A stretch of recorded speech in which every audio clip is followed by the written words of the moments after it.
एक हकीम साहब हुआ करते थे जो बहुत ही नेक दिल और दिनदार थे, जिनका दवा खाना एक पुरानी इमारत में था। हकीम साहब रोज अपने दवा खाने जाने से पहले अपनी बीवी से कहते कि जिस चीज की जरूरत तुमको आज है वो तुम एक कागज पर लिख कर दे दो, तो उनकी बीवी लिख कर दे देती। हकीम साहब अपनी दुकान पर जाकर सबसे पहले उस पर्चे को खोलते, बीवी ने जो कुछ लिखा होता वो उनका हिसाब लगाते और उसका टोटल करते। फिर अल्लाह से दुआ करते कि या खुदा, मैं तेरे हुक्म के तमिल में तेरी इबादत छोड़कर यहाँ दुनियादारी के चक्कर में आ बैठा हूँ। जैसे ही तू मेरी आज की जरूरत को पूरी कर देगा मैं उसी वक्त यहाँ से उठ जाऊंगा। और फिर यही होता, कभी तो सुबह के 9 बजे या कभी 10 बजे।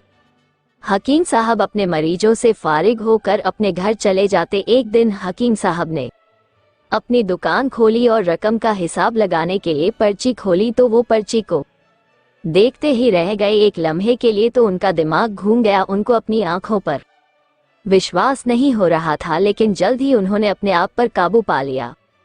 उस पर्चे पर आटे दाल के अलावा उनकी बीवी ने लिखा हुआ था बेटी के दहेज का सामान। हकीम साहब कुछ देर सोचते रहे, फिर सब चीजों की कीमत लिखने के बाद दहेज के सामान के सामने लिख दिया कि ये खुदा का काम है और खुदा ही जाने। फिर वो अपने काम में लग गए। 1-2 मरीज आए थे जिनको हकीम साहब ने दवा दे दिया। उसी वक्त उनकी दुकान के सामने एक बड़ी सी कार आकर रुकी, लेकिन कार के आने या कार के अंदर कौन है उनको हकीम साहब ने कोई तवज्जो नहीं दी, क्योंकि कई कार वाले भी हकीम साहब के पास अपना इलाज करवाने आते रहते थे। ये सब तो रोज का काम था। जब सारे मरीज अपनी दवा लेकर चले गए तो कार वाले साहब कार से बाहर निकले, हकीम साहब को सलाम किया और जाकर उनकी दुकान में बैठ गए। तो हकीम साहब ने कहा कि अगर आपको कोई दवा लेनी है तो यहाँ स्टूल पर आकर बैठ जाएं, ताकि मैं आपको चेक कर सकूं, और अगर आपको किसी और मरीज की दवा लेकर जानी है तो आप उस मरीज की हालत बता दें। फिर वो साहब बोले कि हकीम साहब, मुझे लगता है कि आपने मुझे पहचाना नहीं, लेकिन आप भला मुझे पहचान भी कैसे सकते हैं, क्योंकि मैं आपसे 15 साल बाद मिल रहा हूँ। अपनी पहचान के लिए मैं आपको अपनी पुरानी मुलाकात के बारे में बताता हूँ। जब मैं पहली मर्तबा यहाँ पर आया था तो मैं यहाँ खुद नहीं आया था, बल्कि मुझे यहाँ खुदा ने भेजा था, क्योंकि खुदा को मुझ पर रहम आ गया था और वो मेरा घर आबाद करना चाहता था। हुआ कुछ ऐसा था कि मैं अपने गांव जा रहा था, तभी हमारी गाड़ी आपकी दुकान के सामने आकर पंचर हो गई।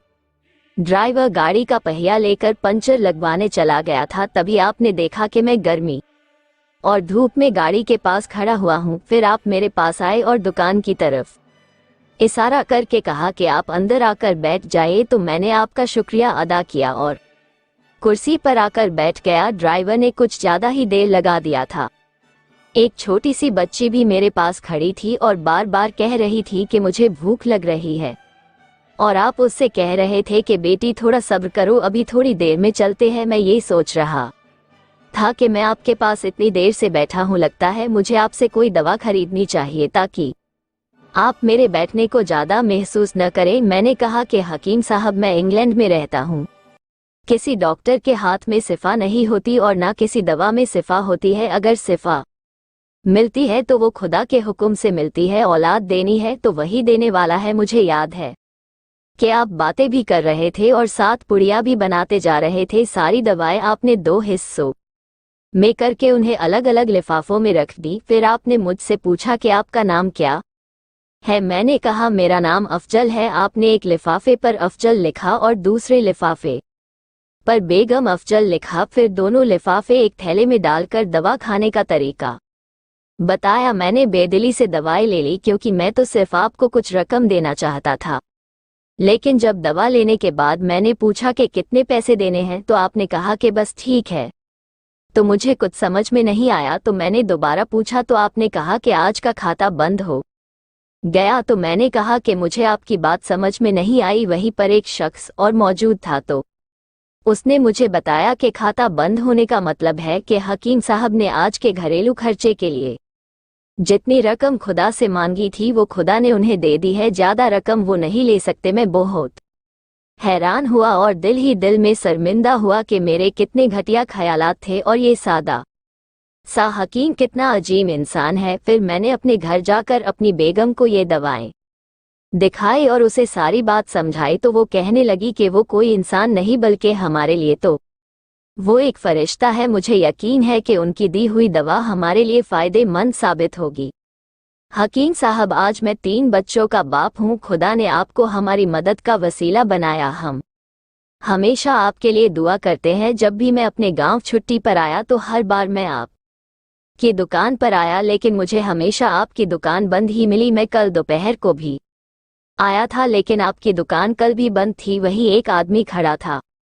उसने कहा कि अगर आपको हकीम साहब से मिलना है तो आप सुबह 9 बजे आ जाए, वरना उनसे मिलना मुश्किल है। इसलिए मैं आज आपसे मिलने सुबह सुबह आया हूँ। जब 15 साल पहले मैंने आपकी दुकान में आपकी छोटी बेटी देखी तो मैंने बताया था कि उसे देख कर मुझे मेरी भांजी याद आ रही है। मेरी भांजी की शादी इस महीने में ही होनी थी। उसकी शादी का सारा खर्च मैंने अपने जिम्मे लिया था। मैंने उसे पैसे भिजवाए थे कि वो अपनी मर्जी की चीजें खरीद ले। उसे बुखार था, लेकिन उसने किसी को नहीं बताया। वो बुखार की दवाइयाँ खाती रही और घूमती रही। फिर एक दिन वो बाजार में बेहोश होकर गिर गई। अस्पताल ले जाने के बाद पता चला कि उसे बहुत तेज बुखार है और वो बेहोशी की हालत में ही दुनिया से चली गई। उसके इंतकाल होने के बाद न जाने क्यों मुझे और मेरी बीवी को आपकी बेटी का ख्याल आया। हमने ये फैसला किया कि हम दहेज का सारा सामान आपकी बेटी के लिए पहुंचा देंगे और अगर शादी जल्द हो गई तो सारा इंतजाम खुद ही करेंगे, और अगर अभी कुछ वक्त हुआ तो नकद रकम पहुंचा देंगे। मेरी आपसे ये गुजारिश है कि आप इन सब के लिए मुझे मना नहीं करेंगे। ये सुनकर हकीम साहब हैरान और परेशान थे और फिर बोले, अफजल साहब, आप जो कुछ कह रहे हैं मुझे तो यकीन नहीं हो रहा। मैंने आज सुबह बीवी के हाथ से लिखी हुई पर्ची देखी तो घर के खाने पीने के सामान के साथ बेटी के दहेज का सामान लाने को लिखा हुआ था, और आप खुद देख ले कि पर्ची पर क्या लिखा हुआ है। ये कहकर हकीम साहब ने पर्ची अफजल साहब को थमा दी। अफजल साहब ने जब पर्ची देखी तो वो देखकर हैरान हो गए। उस पर लिखा था कि ये खुदा का काम है, खुदा ही जाने। हकीम साहब ने कहा कि अफजल साहब, यकीन मानिए जो भी मेरी बीवी ने पर्ची में लिखी हो, आज तक ऐसा नहीं हुआ कि उन सब चीजों को लाने का बंदोबस्त नहीं हुआ हो। आपकी भांजी की वफात का मुझे बहुत अफसोस है, लेकिन मैं उस पाक रब की कुदरत पर हैरान हूँ कि जो हमें क्या क्या मोजेजे दिखाता है। इस तरह हकीम साहब की बेटी के दहेज के समान इंतजाम होता है और बड़े धूमधाम से उनकी बेटी की शादी हो जाती है। सबक दोस्तों, ये कहानी तो यहीं पर ख़त्म हो जाती है, मगर इसमें हमारे लिए सबक ये है कि अल्लाह ही पर भरोसा करना चाहिए और अल्लाह से कभी ना उम्मीद नहीं होना चाहिए, क्योंकि अल्लाह फरमाता है कि मायूसी गुनाह है। तुम मुझ पर यकीन करके तो देखो। अगर आपको हमारी यह कहानी पसंद आई हो तो प्लीज़ लाइक और सब्सक्राइब कर दे। शुक्रिया।